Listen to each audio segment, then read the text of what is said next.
سب سے پہلے سب دوستوں کو السلام علیکم۔ دوستو، پاکستان بامقابلہ جنوبی افریقہ آخری ٹی20 میچ کے لیے پاکستان کرکٹ ٹیم میں کتنی تبدیلیاں ہونے جا رہی ہیں، تفصیلات سامنے آ چکی ہے۔ دوستو اس ویڈیو کے اندر آپ دوستوں کو بتانے والا ہوں۔ دوستو، پاکستان اور جنوبی افریقہ کے درمیان چوتھا اور آخری ٹی20 میچ آج کھیلا جائے گا۔ میچ پاکستانی وقت کے مطابق 5:30 بجے شروع ہوگا۔ اس ویڈیو کے اندر آپ دوستوں کو بتانے والے ہیں کہ آج کے میچ میں پاکستان کرکٹ ٹیم میں کتنی تبدیلیاں ہونے جا رہی ہیں۔ آپ دوستوں نے ایک پیارا سا کمنٹس بھی لازمی کرنا ہے کہ آج کا میچ پاکستان کرکٹ ٹیم جیتے گی یا ساؤتھ افریقہ۔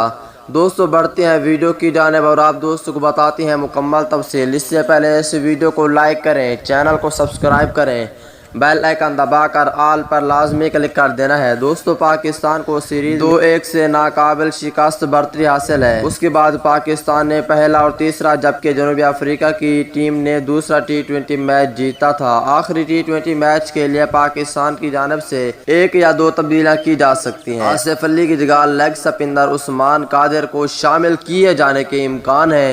چوتھے ٹی20 میچ کے بعد پاکستان کا دورہ جنوبی افریقہ ختم ہو جائے گا، جس کے بعد پاکستان ٹیم زمبابوے کے دورے پر جائے گی۔ پاکستان کی زمبابوے کے ساتھ ٹی20 اور ٹیسٹ سیریز کا شیڈول ہے۔ دونوں ٹیموں کے درمیان پہلا ٹی20 میچ 21 اپریل کو ہرارے میں کھیلا جائے گا۔